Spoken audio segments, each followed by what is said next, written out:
चलिए, इधर यूपी के डिप्टी सीएम ब्रजेश पाठक ने महाराष्ट्र और यूपी में बीजेपी की जीत का श्रेय पीएम मोदी की नीतियों को दिया है। और वहीं हमारे सहयोगी विवेक तिवारी ने यूपी के डिप्टी सीएम ब्रजेश पाठक से खास बातचीत की है, जरा सुनिए। पार्टी से छीनती हुई नजर आ रही है, बाकी उसने अपनी सीटें रिटेन कर ली हैं। ब्रजेश पाठक हमारे साथ मुख्यमंत्री। ब्रजेश जी, एक्सपेक्टेड था ये लाइन, 9 की 9 सीटें थी, 2 सीटें रह गई। भारतीय जनता पार्टी ने उपचुनाव में उत्तर प्रदेश की जनता का विश्वास जीता है, भरोसा जीता है। मोदी जी की गरीब कल्याण योजनाएं जन जन तक पहुंची हैं। उत्तर प्रदेश के लाइन ऑर्डर इंफ्रास्ट्रक्चर की सराहना पूरा प्रदेश, पूरा देश कर रहा है।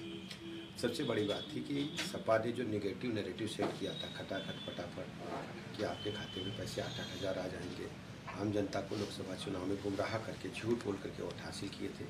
सपा कांग्रेस एक्सपोज हो चुके हैं, जनता ने भाजपा पर मुहर लगाने का काम किया। एक सीट ब्रजेश जी, कुंदरकी के जो परिणाम आए हैं बहुत अनएक्सपेक्टेड है। क्या आप लोगों ने वहाँ पर किया? स्वयं गया था और वहाँ जनसभा में जिस जन से अल्पसंख्यक समाज के लोग आए थे, हमने वही कहा था भारतीय जनता पार्टी प्रचंड बहुमत के साथ कुंदरकी जीतेगी। सबका साथ, सबका विकास, सबके विश्वास के आधार पर आम जनता का वोट भारतीय जनता पार्टी को मिला है। बहुत से लोग कह रहे थे सेमीफाइनल है 2027 का, क्या आप संतुष्ट हैं या कुछ और इसमें करना है? संतुष्ट है। 27 में आप देखेंगे भारतीय जनता पार्टी तीसरी बार प्रचंड बहुमत की सरकार बनाई। महाराष्ट्र में क्या हुआ? इतना ऐसा परिणाम तो किसी ने एक्सपेक्ट नहीं किया था। एग्जिट पोल भी ऐसा नहीं बता रहा था। महायुति में वहाँ की गठबंधन सरकार ने, बीजेपी ने अच्छा काम किया है। ये सब माननीय मोदी जी की गरीब कल्याण योजनाओं की जीत है। उनके मार्गदर्शन में बहुत बढ़िया प्रदर्शन महाराष्ट्र ने किया है। मिलाकर बीजेपी खुश है इस परिणाम से, और 2027 के लिए हिसाब से अगर देखा जाए तो बीजेपी संतुष्ट है अपने परिणाम से। और आने वाले दिनों में और भी थोड़ी मेहनत करनी पड़ेगी, लेकिन फिलहाल का जो रिजल्ट आया है उससे बीजेपी पूरी तरह से संतुष्ट है। शुभम उपाध्याय के साथ विवेक तिवारी, न्यूज इंडिया, लखनऊ। तो आज जिस तरीके से चुनावी नतीजे आए हैं उसने भारतीय जनता पार्टी के लिए एक बड़ी खुशखबरी दी है।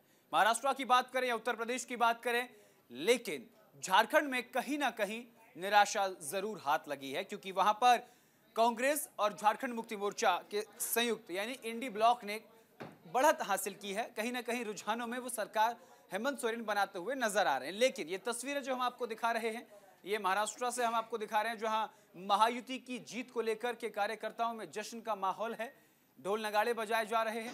आपको बता दें कि इसको लेकर के आज शाम को लगभग 7:30 बजे प्रधानमंत्री नरेंद्र मोदी दिल्ली स्थित केंद्रीय कार्यालय, भारतीय जनता पार्टी के केंद्रीय कार्यालय पर पहुंचेंगे और जनता को संबोधित करेंगे। आपको बता दें कि हरियाणा में जीत के बाद बिल्कुल इन आंकड़ों को लगभग जो अभी हरियाणा और जम्मू कश्मीर में चुनाव हुए हैं लगभग उसी तरीके से देखा जा रहा है जैसे हरियाणा में सरकार बनी और जम्मू कश्मीर में कहीं ना कहीं उनको निराशा हाथ लगी। वैसे ही अभी महाराष्ट्र में उनको जीत हाथ लगी, लेकिन झारखंड में कहीं ना कहीं उनको थोड़ी सी निराशा हाथ लगी। चलिए अब आपको हम सुनाते हैं महायुति की जीत को लेकर के देवेंद्र फडणवीस ने क्या कुछ कहा है। मैंने इससे पहले भी कहा था कि लोकसभा के चुनाव में हमको 43.6% मिले थे, उनको 43.9% मिले थे। तो अगर मराठा समाज ने हमको वोट नहीं दिया होता तो क्या हम 43.6% पर पहुंचते? मराठा समाज हमारे साथ था, है और रहेगा। ओबीसी समाज हमारे साथ था, है और रहेगा। सारे समाज। आज आप जब इसको डिसाइफर करेंगे, जब आप इसका विश्लेषण करेंगे तो आपके ध्यान में आएगा कि सब समाज हमारे साथ में। देखिए, हर समाज की अपनी इच्छाएं होती है, आकांक्षाएं होती है, लेकिन उनको ये भी पता होता है कि अपनी आकांक्षाएं पूर्ण करने के लिए प्रामाणिकता से काम कौन कर सकता है। तो लोगों का विश्वास हम पर है। देखिए, पहली बात तो ये है कि संजय राउत, इनके ऊपर मैं कभी प्रतिक्रिया देता नहीं हूँ, लेकिन आज आवश्यकता इसलिए दे रहा हूँ। और सांसद डिंपल यादव क्या कुछ कह रही हैं, जरा वो भी सुनिए। चैलेंजिंग तो पूरे उत्तर प्रदेश में जो उपचुनाव हुए हैं सभी विधानसभा सीटों के लिए चैलेंजिंग चुनाव इसीलिए था कि कहीं ना कहीं भारतीय जनता पार्टी प्रशासन का 100% प्रयोग करके चुनाव लड़ रही थी।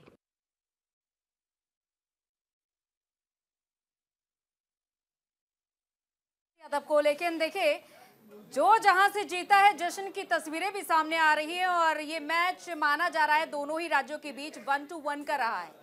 एक तरफ झारखंड में इंडिया ब्लॉक तो महाराष्ट्र में महायुति बढ़त बनाए हुए है। चलिए, महाराष्ट्र और उपचुनावों में जीत की खुशी को लेकर भारतीय जनता पार्टी के दफ्तर में मीडिया सेल में आकर राष्ट्रीय महामंत्री अरुण सिंह और राष्ट्रीय मीडिया प्रभारी अनिल बलूनी और सह प्रभारी संजय मयूख ने जीत की खुशी में लड्डू बांटे हैं। इसी को लेकर न्यूज इंडिया के संवाददाता पीयूष शुक्ला ने खास बातचीत की। क्या कुछ कहा है आपको सुनवाते हैं और वो तस्वीरें भी दिखाते हैं। सर, बड़ी जीत महाराष्ट्र में हुई है और जिस तरह से पूरा माहौल बना हुआ था, क्या लग रहा है सर? भाई ये बड़ी जीत विकास की जीत है, आदरणीय प्रधानमंत्री नरेंद्र मोदी जी की जीत है और कांग्रेस को जनता ने टाटा बाय बाय कर दिया। एक रहेंगे तो सेफ रहेंगे, नारा चल गया सर। अरे एक रहना ही है, हम तो एकता और अखंडता की शपथ लेते हैं, तो एक तो रहना ही है। देखिए इस वक्त आप यहाँ देख सकते हैं माहौल पूरा, और लड्डू, आप चाहूँगा कि कैमरा पर्सन से लड्डू को दिखाएं, और लड्डू बांटते हुए पार्टी के कार्यालय में आपको यहाँ पर लोग दिखाई देंगे, संजय मयूख दिखाई देंगे। और विधानसभा चुनाव तक महाराष्ट्र में बड़ी जीत सर, किस तरह से देखते हैं? देखो, बड़ी जीत नहीं, प्रचंड जीत महाराष्ट्र में हुई है। भारतीय जनता पार्टी और गठबंधन को मोहर लगा है डेवलपमेंट पॉलिटिक्स पे, और प्रधानमंत्री मोदी जी के नेतृत्व में जिस प्रकार से हर वर्ग के लिए कल्याण के लिए काम हो रहा है। आज भारत 5वीं अर्थव्यवस्था बन गया, 3री अर्थव्यवस्था की ओर अग्रसर है। विकसित भारत के संकल्प की ओर हम प्राप्त करने के लिए सब बढ़ रहे हैं। तो सभी वर्ग प्रधानमंत्री जी की नीतियों से प्रसन्न है, खुश है। और आप देखिए, बाई इलेक्शन में देखिए, बिहार में एक तरफा जीत, उत्तर प्रदेश में एक तरफा बाई इलेक्शन में जीत, राजस्थान में बड़ी जीत बाई इलेक्शंस में, उत्तराखंड में जीत, चारों ओर जीत ही जीत भारतीय जनता पार्टी। एक है तो सेफ है, नारा चल गया सर।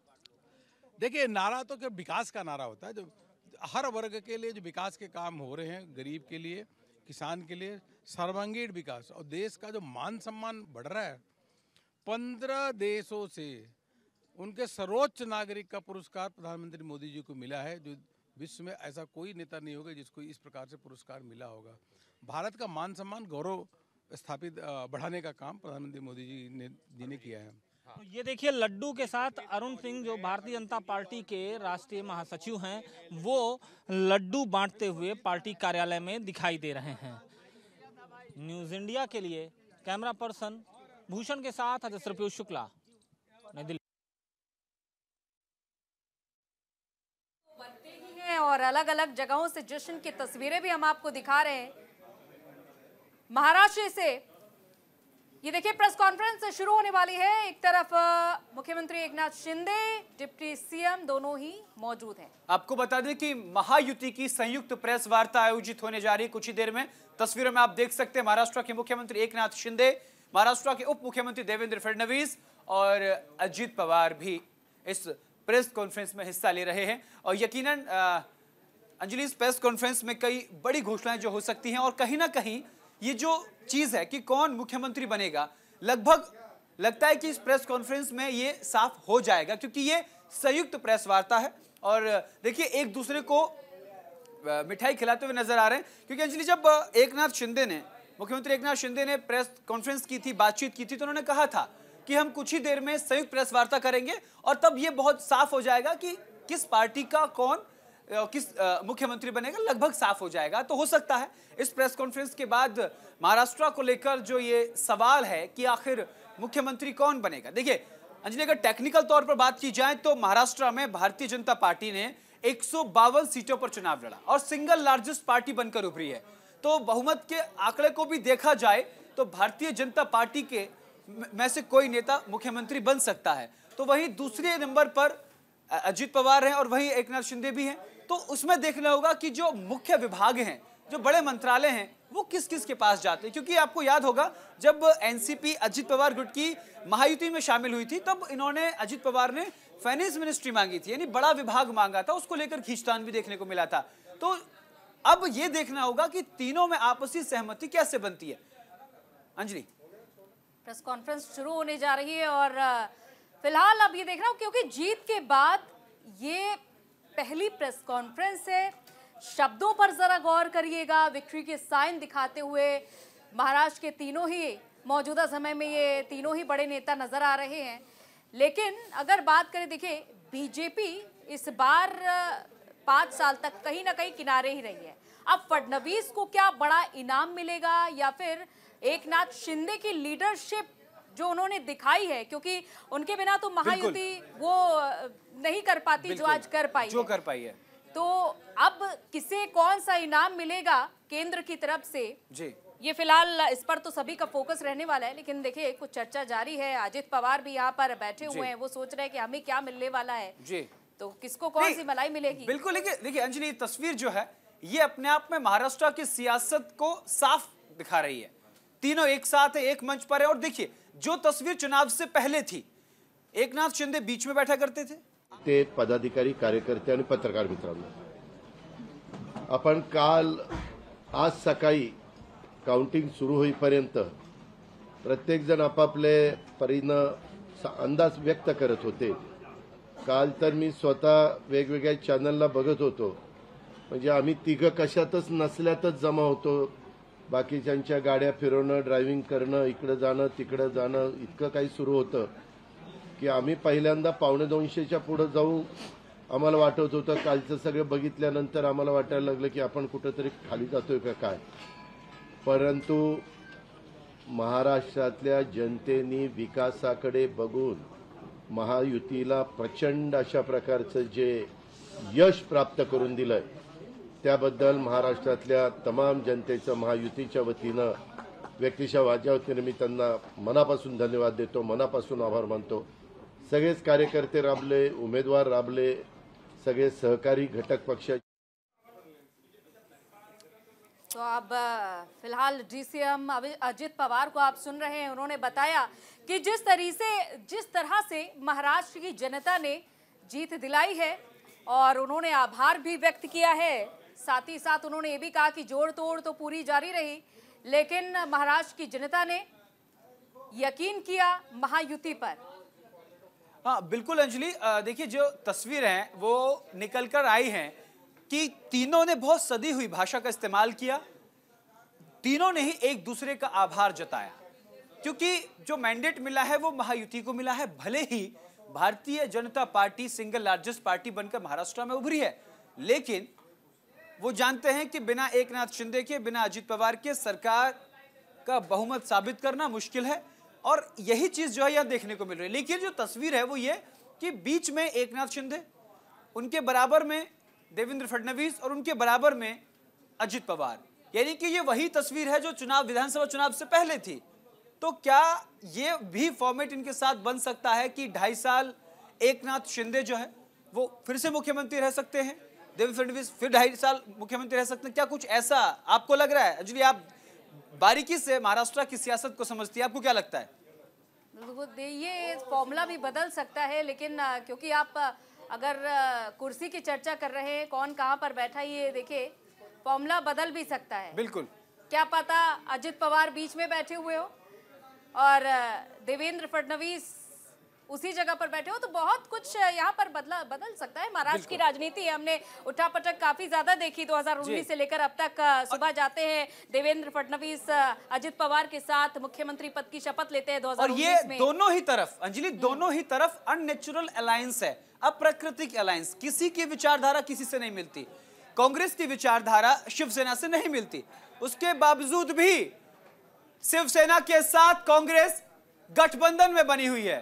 तो ये कहीं ना कहीं अननेचुरल अलायंस जो है वो देखने को मिल रहा है। लेकिन इस अननेचुरल अलायंस महायुति की अगर बात करें तो इसमें अजित पवार, एनसीपी गुट के अजित पवार जो है वो, उनकी विचारधारा न शिवसेना से मिलती है और न ही बीजेपी से मिलती है। बावजूद इसके सरकार बनाने के लिए वो गठबंधन में है। बिल्कुल। और एकनाथ शिंदे ऐसा लग रहा है कि बहुत समय विचार कर रहे हैं और सभी को इंतजार है कि वो कहने क्या वाले हैं। जीत हासिल हुई है।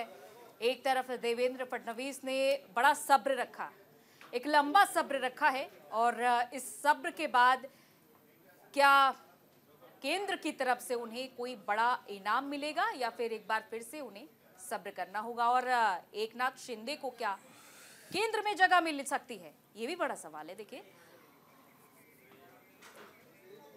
तो फिलहाल हमारी नजर रहेगी तमाम अपडेट्स पर। रुक रहे हैं यहाँ पर एक छोटे से ब्रेक के लिए, जल्द लौटते हैं। कहीं जाइएगा नहीं, बने रहिए न्यूज़ इंडिया के साथ।